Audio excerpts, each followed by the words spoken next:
I woke up that day with the feeling that the universe was about to flip upside down. And you know what? I was right. Our archaeological expedition had been drifting on the very edge of the galaxy for 8 months, digging through dead worlds where even the stars looked tired. We were searching for traces of the precursors, the ones who vanished a million years ago and left behind nothing but legends and a few strange ruins. I was just a technician, the guy who fixed drilling rigs and dreamed of getting back home, where gravity was normal and beer didn't cost as much as a star cruiser. But when the scanner started screeching, showing an anomaly beneath the planetoid surface, I felt the hair on the back of my neck stand up. Something down there was alive. I knew it in my gut, even though every instrument insisted otherwise. We spent 3 weeks breaking into that vault, and every day I expected something with tentacles and an appetite to crawl out. Instead, we found a hall the size of a small city, covered in strange symbols glowing with a dim blue light, like they were breathing. In the center was a structure that looked like a giant crystal, and inside it floated images, stars, planets, whole galaxies, shrinking and expanding in some kind of insane dance. Our lead archaeologist, Old Weissman, who was usually calm as a rock, started shaking and muttering that this was impossible. He said we were looking at fragments of the star protocol, a technology that let the precursors control thermonuclear reactions inside stars, like someone turning a volume knob on a stereo. I touched the crystal. Yeah, stupid idea, but my hands moved on their own. And a flood of information exploded in my head, dropping me to my knees.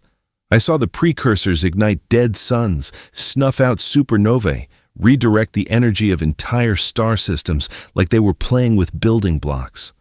I saw their final days when they realized they had created something too powerful, something the galaxy would kill to own. In those visions there was panic, fear, and determination. They hid the protocol, shattered it into pieces, erased every trace, hoping no one would ever find it. And we, idiots, had just opened Pandora's box, and I knew that from this moment on, a race would begin, one where the losers wouldn't just lose a war, but their right to exist at all. When I lifted my head, I saw the rest of the team staring at the crystal like they were looking at God, and I understood we were all doomed. Weissman was already yelling into his communicator, transmitting the coordinates to Central Command, his voice shaking with excitement and terror at the same time. In a few hours, the whole galaxy would know about our discovery, and then the real nightmare would begin. Empires that had held a fragile truce for centuries would rush here, each wanting the power to control stars, and no treaty would stop them. I sat on the cold floor of the ancient vault, staring at the pulsating crystal and thinking that we had just sentenced billions of beings to death. Beings who didn't even know their fate was being decided in this forgotten hole on the edge of space. 12 hours after Weissman sent the message, it felt like the entire cosmos went insane. I saw it with my own eyes. Quantum communication channels lit up from the traffic, like someone had run a surge of electricity through them. Information about the protocol was spreading at a speed that was terrifying, faster than light, faster than thought, through every known network at once. At first, I didn't understand the scale of the disaster. I thought it was just a scientific breakthrough, another discovery for museums and universities. But then, messages from our command started coming in, and their tone made my insides go cold. They demanded that we seal the site immediately, let no one in, and prepare for the arrival of a military escort. I looked at the monitor and saw all 3 great empires of the galaxy declaring a state of emergency at the same time, and I realized it had begun. The Terran Union, our people, reacted first. Their fleet was already turning toward our sector, and rumors of reserve mobilization were slipping through private channels. I heard our communications officer go pale as he relayed the reports. They talked about control over stellar energy, the ability to ignite and extinguish suns at will, turning whole systems into weapons or endless sources of power. For the Union, it meant the end of dependence on fuel barons, the chance to light every colony, feed every world. Then came the intercepted messages from the Crystal Conclave. those strange beings of pure energy who lived in resonance fields and always seemed so distant. Their language was hard to interpret, but the meaning was clear. They believed the protocol belonged to them by right, the technology of a kindred species, and they demanded the find be handed over immediately. And then the Zeta Biosphere chimed in. And that's when things got truly terrifying. The Zetas were a collective mind, trillions of organisms linked into a single consciousness spread across hundreds of worlds. Their representative delivered a message through biological transmitters, and when I heard the translation, I wanted to run to the edge of the universe. They spoke of the protocol as a tool for an evolutionary leap, a way to reshape the very fabric of life by using stellar energy to create new forms of existence. To them, it wasn't just a power source. It was the key to becoming gods. I stood in that ancient vault, listening to three of the greatest civilizations in the galaxy practically declare war on each other over something I had touched with my own hands, and I understood. Each of them was ready to wipe out the others just to control the stars. The scariest part was realizing they were all right. Whoever got the protocol really would become the absolute ruler of the galaxy. Unlimited energy meant unlimited power, the ability to dictate terms to everyone else, to hold any star system hostage with a single button press. I saw the calculations from our analysts. With that kind of technology, humanity could be powered for millions of years, dead worlds could be terraformed, paradise could be created in every corner of space. But I also saw the military forecasts, where the same technology became a doomsday weapon capable of burning out entire sectors, triggering artificial supernovae, destroying enemy fleets without even approaching them.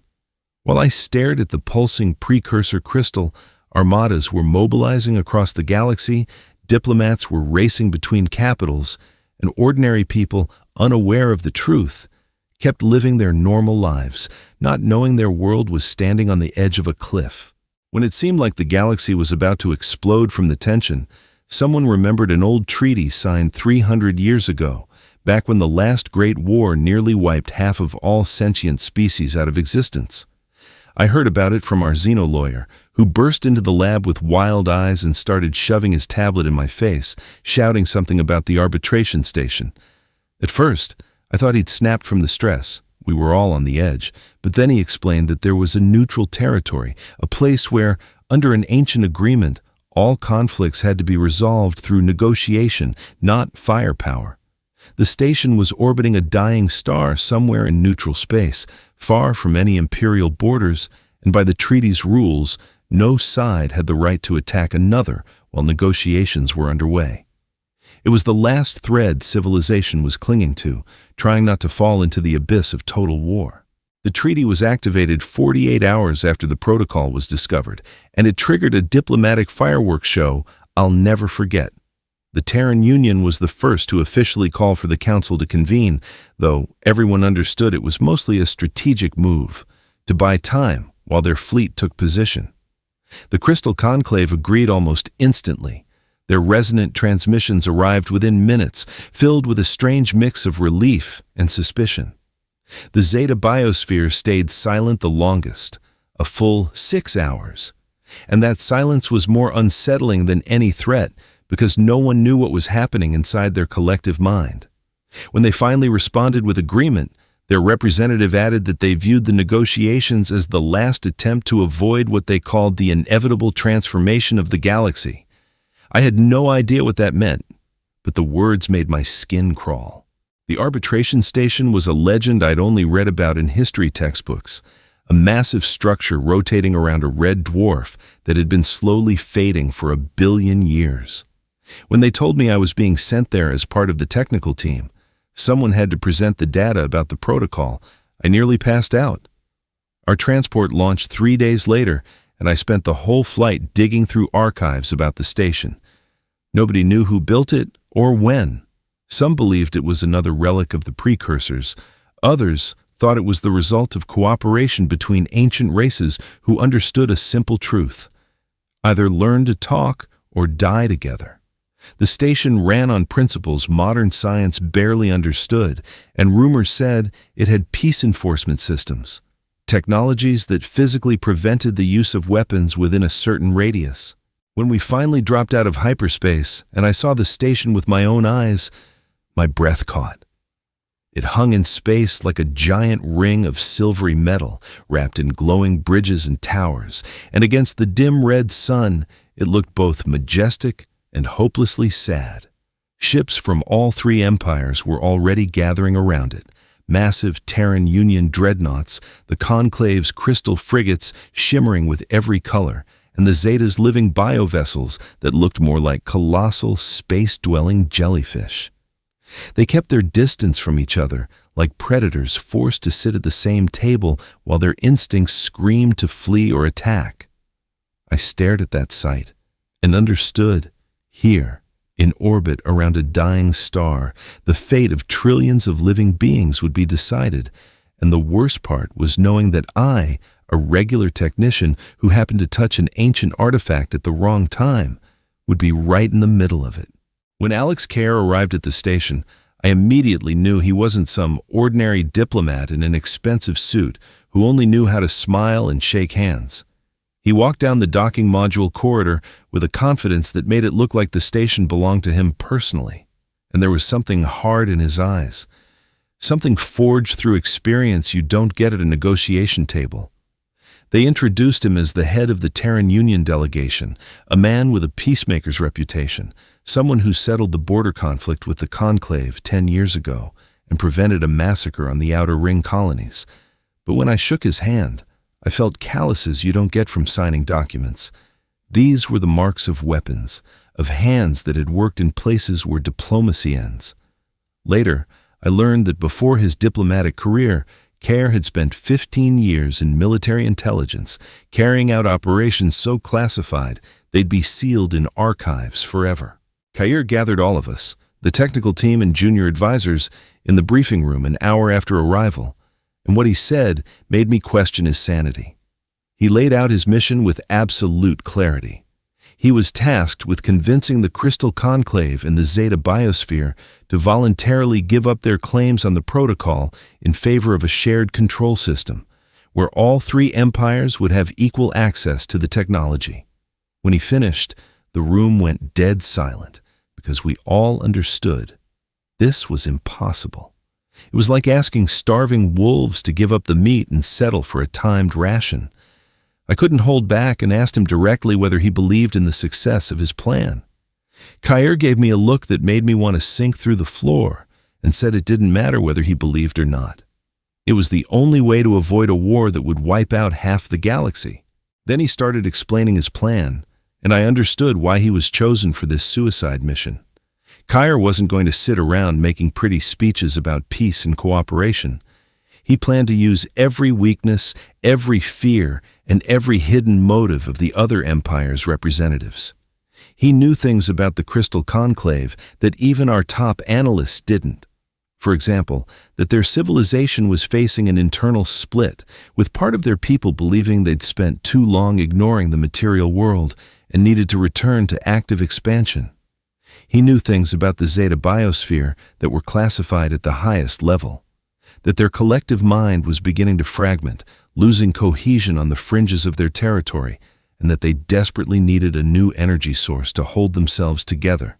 Listening to him, I realized I was looking at someone who had spent years in the shadows, gathering leverage, manipulating events, maybe doing things he'd never get medals for. The scariest part was that Kerr didn't hide the price that had to be paid for success.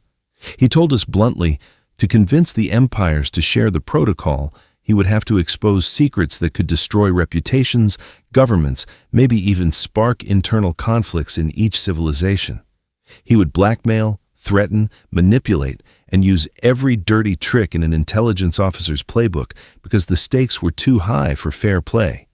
I looked at this man with tired eyes and graying temples and understood he had already decided to sacrifice himself, his peacemaker reputation, everything he valued, for a slim chance to stop the catastrophe.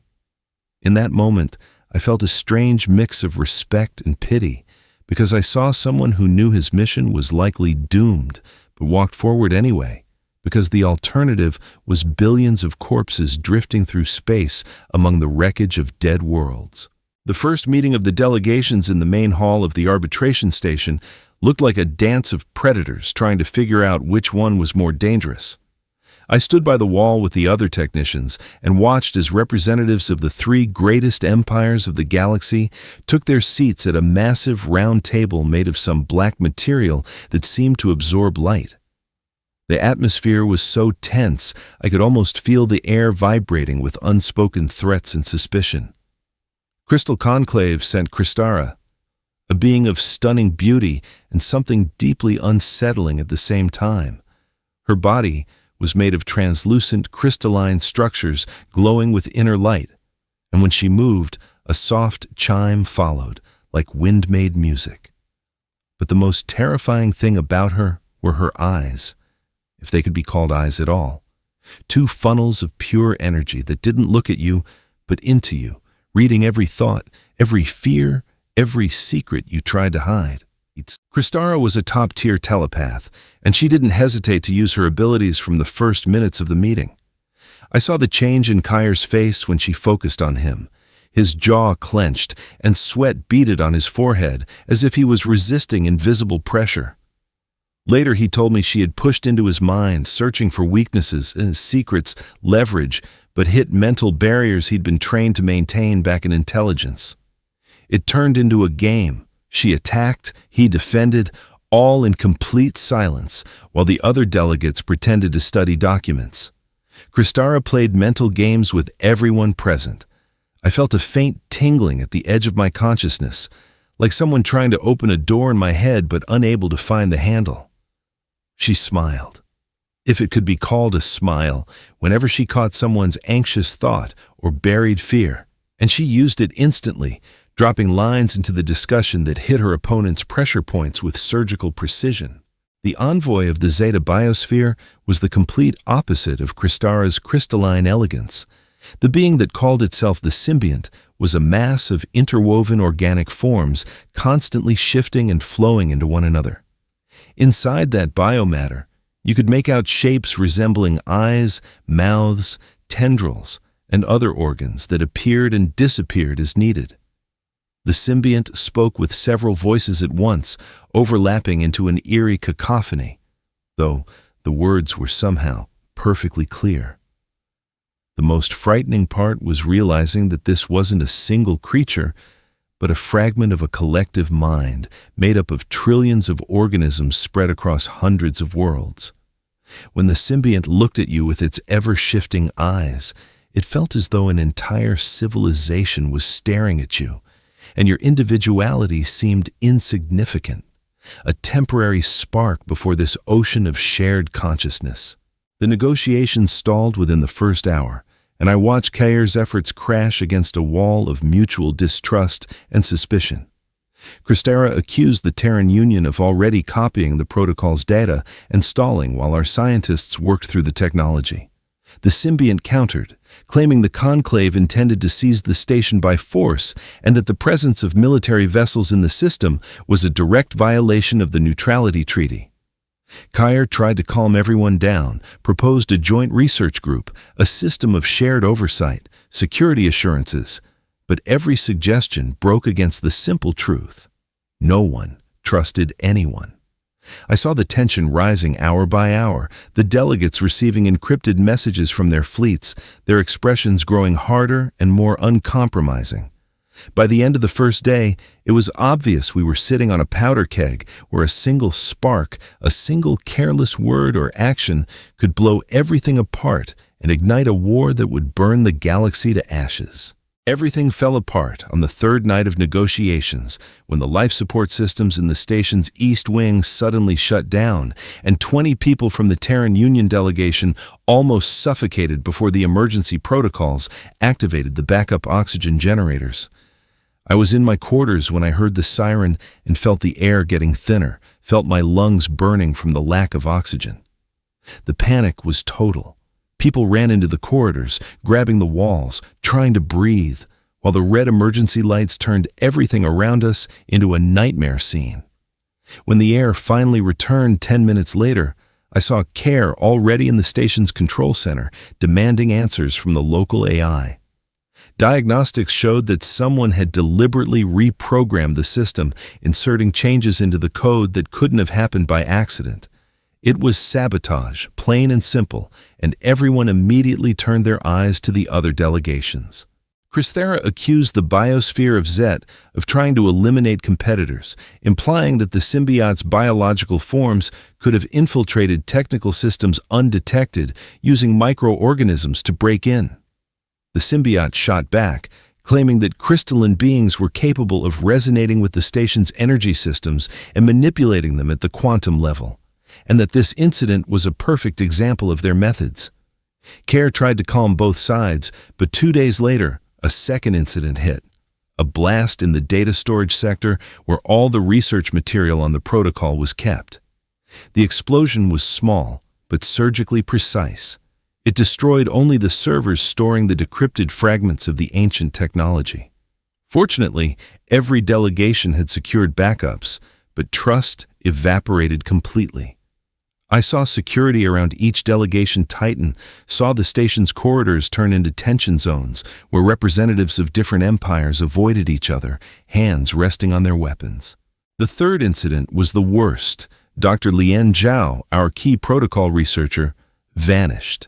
She had spent more time with the ancient artifact than anyone else and understood its mechanisms better than the entire scientific team combined. She left her lab in the evening, told security she was heading to her quarters to rest, and then simply disappeared. The surveillance cameras showed her walking down the corridor, then the image distorting for 3 seconds, and when it cleared, the corridor was empty. We tore the station apart, checked every section, every ventilation shaft, every hidden corner, but found nothing. Chrysthera insisted she could sense a faint mental trace of Dr. Zhao somewhere on the station, but couldn't pinpoint it, as if someone was shielding the signal. The symbiote scanned the station with its biosensors and stated it had detected traces of chemicals that could have been used to sedate and transport a person. Care realized that if he didn't find answers fast, the negotiations would end in ultimatums and gunfire, so he launched his own investigation, and I became his unwilling assistant. He came to me in the middle of the night while I was in the lab reviewing the camera recordings for the 100th time and said he needed someone who understood the protocol's technology and could think outside the box. We started with the basics. Care used his intelligence training to track who had access to critical systems, who had the knowledge to carry out the sabotage, who stood to gain from escalating the conflict. I conducted technical analysis, checked code, searched for anomalies in the station's energy flows, tried to figure out how someone could bypass every security layer. With each hour, the picture grew stranger. The sabotage was too professional for a random agent, but at the same time, too obvious, as if someone wanted us to know it was sabotage, wanted the empires to blame each other. When I shared this thought with Care, he gave me a long look and said the words that changed everything. What if the goal of the sabotage wasn't for one side to win, but to guarantee the negotiations failed and the war began? Kair found the hidden records of the precursors by accident while we were searching the abandoned sections of the station for any trace of Dr. Lian Zhao, and I still don't know whether it was luck or something guiding us there. We entered an ancient data vault that had been sealed so long ago that even the station's AI didn't have it on its maps. Inside, the walls glowed with the same precursor symbols I had seen in the vault where the protocol was found, and when Kair touched one of the panels, the room came to life. Holograms filled the space, showing events from 1,000,000 years ago. I saw the precursors at the height of their power. They didn't just control stars, they danced with them, creating symphonies from thermonuclear reactions, turning entire star clusters into works of art and sources of immense energy.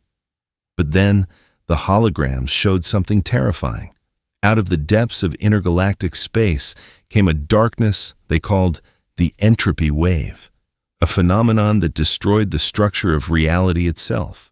The records described the nature of this threat in language that was hard to understand, even with a translator, but the essence sent chills down my spine.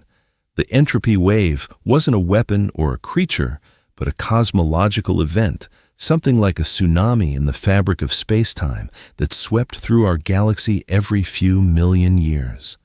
When it arrived, stars went out like blown candles, thermonuclear reactions stopped, energy simply vanished, collapsing into chaos and entropy. Entire star systems fell into absolute cold and darkness within days. Life froze, and civilizations died without understanding what had happened.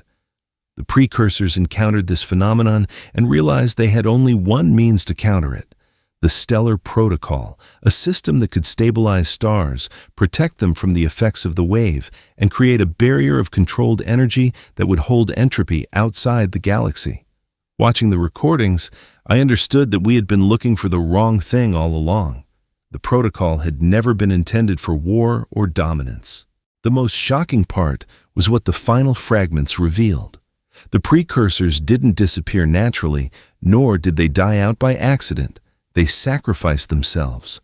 When the entropy wave last arrived 1,000,000 years ago, the protocol was the only way to save the galaxy, but activating it required unimaginable energy, more than any technology could provide. The precursors made a decision I can only describe as an act of absolute selflessness. They transformed themselves, their entire civilization, trillions of sentient beings, into pure energy and directed it into the protocol. The holograms showed entire worlds emptying, their inhabitants entering special chambers one by one and dissolving into light, becoming part of the protective barrier. They knew they wouldn't survive, that their civilization would end in that moment, but they also knew that if they didn't do it, all intelligent life in the galaxy would perish, and no one would remain to remember or continue. Kair stood beside me, and I watched his face turn into a mask of pure horror as the holograms displayed the final information. The cycle of the entropy wave was roughly 1,000,000 years, and according to the precursors' calculations, the next wave was due to arrive right about now, with a margin of error of a few thousand years. The protocol we found wasn't a tool of power, but a warning and defense system left behind by a dying civilization, hoping those who came after them would be wise enough to use it correctly. Suddenly, everything made terrible sense. The three empires were fighting over a technology that could save them all, but only if they learned to work together, just as the precursors had. I turned to Kair and saw in his eyes the same thought that struck me. The sabotage, Dr. Zhao's disappearance, this whole escalation was happening exactly when the galaxy needed unity the most, and that couldn't be a coincidence. When Kair and I started comparing the sabotage data with what we learned about the protocol, one detail surfaced that didn't fit anything. The traces of the station system breach contained fragments of code that didn't belong to any of the three empires. It was human code, but strangely modified, with elements that looked almost like biological algorithms, self-learning and adapting in real time. Kair froze when he saw one specific pattern in the code, something like a digital signature, and his face went white as chalk.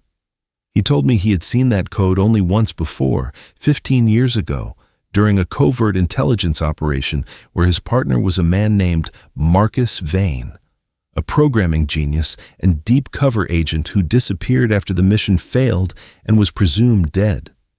But the signature in the code was too unique to be a coincidence, and Kair realized that his old partner was not only alive, but somewhere here on the station, conducting all this chaos. We dug deeper, using Kair's intelligence contacts and my access to the technical systems, and what we found made me question reality itself. After his disappearance, Marcus Vane hadn't died.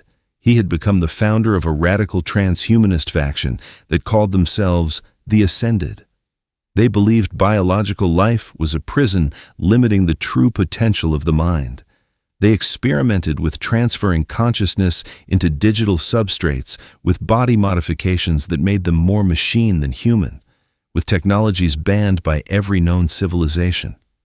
The Ascended were a small group, maybe a few thousand zealots scattered across remote stations and ships, but their influence was disproportionately large. They were elite hackers, saboteurs capable of infiltrating anything. And now they had learned about the protocol and saw it not as a way to protect the galaxy, but as a tool to achieve their insane goal. Kair managed to intercept an encrypted transmission between members of the faction hidden among the station's technical staff, and when we decrypted it, a chill ran down my spine. The Ascended's plan was diabolically simple: provoke a war between the three empires over the protocol, let them destroy each other in a conflict that would burn half the galaxy, and then seize the technology in the chaos. Vane and his followers believed that the energy of the stars controlled through the protocol would allow them to perform mass ascension, to transform not just themselves, but all of humanity, forcibly if necessary, into pure consciousness freed from physical bodies. They saw the entropy wave not as a threat, but as an opportunity. If the galaxy was doomed to destruction, then it was better to abandon physical reality entirely and become beings of pure energy, requiring no stars, planets, or air. The worst part was that Kair received a direct message from Marcus Vane, addressed to him personally. And when I read it, I understood the depth of the betrayal. Vane wrote that he had always considered Kair his closest friend, and now offered him a place among the Ascended, to leave behind a dying galaxy of biological life and become something greater. He explained his philosophy almost gently. Humanity had clung to flesh for too long, to old forms of existence, to the illusion of individuality, and the protocol offered a chance to evolve into the next stage, to become gods of energy and information. Vane claimed he hadn't taken Dr. Zhao to kill her, but to have her help them fully understand the protocol, and that she was already beginning to see the truth of their vision. Kair read the message with a stone-cold expression, and I saw his hands trembling with restrained fury and pain, because the man he once called a brother was now willing to condemn trillions of lives for his deranged plan of transcendence. Kair called an emergency meeting of all delegations in the middle of the night, and when Kristara, the symbiote, and the other representatives burst into the conference hall with guards ready, prepared for another round of accusations, he simply turned on the hologram and showed them everything: the Forerunner records, the true nature of the protocol, the threat of the entropy wave, and the evidence of the Ascended. I stood next to him and watched their faces change, if that word could even apply to a crystalline being and a mass of biomass. First came shock, then disbelief, then a slow, painful realization that all their ambitions, all their efforts to gain power over the protocol, were built on a fundamental misunderstanding of its purpose. Kristara was the first to break the silence, her mental voice echoing in everyone's mind with something that resembled shame. She scanned Kair's mind and confirmed that he was telling the truth, that every word, every piece of evidence was real. The symbiote expanded, its biomass filling half the hall, a sign of extreme agitation among the Zeta, and multiple voices said in unison that their collective mind was analyzing the data and finding it consistent. But the realization of the true nature of the threat came too late. The moment the delegations began discussing the possibility of cooperation, the station's security systems erupted with warnings. The Ascended had begun their final operation, activating their agents hidden among the technical staff of all three delegations and the station itself. I saw on the monitors how groups of people, many of whom I knew personally, suddenly attacked security, using weapons they had somehow smuggled past every checkpoint. But the worst happened in the technical sector. The Ascended had gained access to the sample fragments of the protocol we had brought for research and had begun the activation process. Kair grabbed my shoulder and demanded I explain what would happen if they launched the protocol here and now, without preparation, without understanding all the parameters. I looked at the data and felt my insides twist with terror. A premature activation would trigger a chain reaction in the dying star the station was orbiting, turning it into an unstable supernova that would destroy everything within several light years. For the first time in centuries, the warring empires acted as one, and it was a sight I will never forget. Kristara linked everyone capable of receiving a mental connection into a single network, creating a channel for instant coordination. The symbiote released its combat forms, specialized organisms the size of a human, incredibly fast and deadly, usually kept in reserve. Terran soldiers, who just an hour earlier had their weapons trained on the representatives of other species, now fought side by side with the crystalline warriors of the Conclave, whose bodies could refract light and become nearly invisible, and the Zeta bioforms able to squeeze through the narrowest gaps. I ran with Kair toward the technical sector, where the Ascended had fortified themselves around the protocol activation chamber, and the station's corridors turned into a war zone. Flashes of energy weapons, screams of the injured, the smell of ozone and burnt flesh blending into a nightmare cacophony. The battle was desperate and chaotic because the Ascended knew this was their final chance and fought with the fanaticism of suicides. Many had already begun their transformation.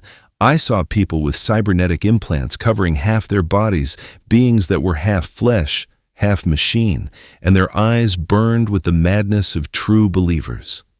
Marcus Vane appeared on screens throughout the station, his face disfigured by modifications, metal, and synthetic tissue replacing skin, and he spoke to us with a voice that came both from speakers and directly into our minds, as if he had already partially transcended physical form. He shouted that we didn't understand, that biological life was doomed, that the entropy wave was a death sentence for all physical existence, and that only ascension could save consciousness from total annihilation. Kair fired at the chamber where Vane appeared, but hit only a hologram. His former partner was somewhere deep inside the station, protected by layers of security and fanatics ready to die for his vision. The United Forces pushed toward the activation chamber meter by meter, losing fighters every second, and I watched the timer tick down. Less than 10 minutes remained until the protocol's critical launch point. We broke into the activation chamber with 2 minutes left before the critical point, and what I saw there still haunts my nightmares.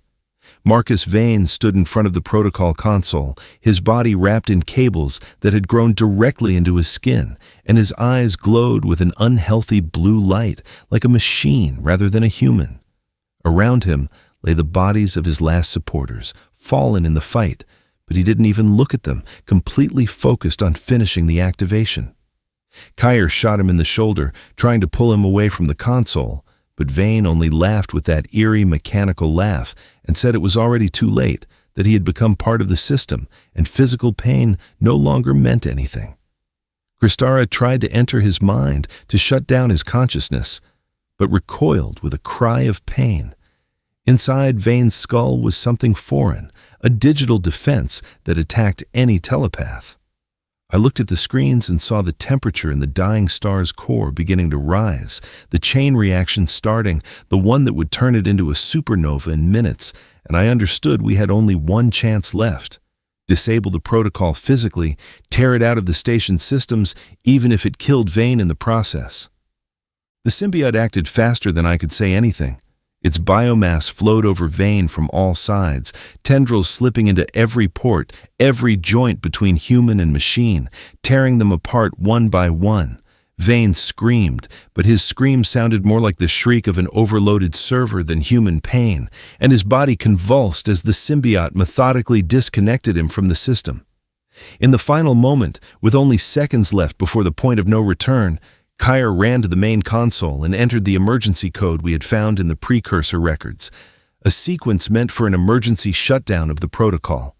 The station shuddered so violently that I fell to my knees. Systems began failing one after another. The lights went out, and for several endless seconds we stood in total darkness, not knowing whether we had made it, whether we were still alive, or whether the dying star had already begun consuming the station. When the emergency lighting finally turned on, I saw Vane lying motionless on the floor, his cybernetic implants smoking and sparking, and on the monitors the star's readings were slowly stabilizing. We had stopped the activation literally seconds before disaster, and I broke down crying right there on the cold floor, from relief and from horror at how close we had been to the end. The arbitration station was half destroyed. Entire sections were blown off, life support systems were barely holding, and the evacuation took 3 days, during which we lost another 20 people to decompression and equipment failure. But while technicians patched the breaches and evacuated the wounded, something historic unfolded in the surviving negotiation hall. The delegations of the three empires, sitting among rubble and blood, were drafting a new treaty. I was there because Kyre insisted that the technician who first touched the protocol should witness the moment the galaxy decided its fate. Kristara proposed creating the Reborn Precursor Council, an organization that would jointly guard the protocol, where each species would have equal representation and equal access to the technology, and no one could use it unilaterally. The symbiote added that all research must be open, all data available to all sides, to rule out the possibility of secretly creating a weapon based on the protocol. The Terran Union agreed on the condition that the Council be located in neutral space and run not by governments, but by scientists and philosophers, those who understood the responsibility of a technology capable of igniting and extinguishing stars. But the true shock came when Kyre stood up and said that for the new treaty to have real weight, absolute transparency was required. And then he began revealing the secrets of all three empires, including his own. He spoke about the Terran Union's secret military programs, the forbidden bioweapon experiments, the corruption at the highest levels of power, using data he had collected for years as an intelligence agent. Then he turned to Kristara and listed the crimes of the Conclave, the genocide of small races on the fringes of their territory, the manipulation of entire planetary populations, turning free peoples into slaves through telepathic domination. He accused the symbiote of forced assimilation, of the way the biosphere of the Zets absorbed other civilizations without their consent, erasing the individuality of billions in order to expand the collective mind. I watched and realized that Kyre had just signed the death warrant for his career, his reputation, maybe even his life, because what he was saying could topple governments, trigger revolutions, and redraw the political map of the galaxy. But he kept speaking in a calm, steady voice, explaining that only by acknowledging past sins, only by abandoning secrets and lies, could the empires build a real peace based on trust rather than fear of mutual annihilation. When he finished, the hall was silent as a tomb. And then Kristara did something I never expected from a being without a physical body. She bowed her head in respect and said that Kyre was right, that the time had come to pay for the past with honesty in the present.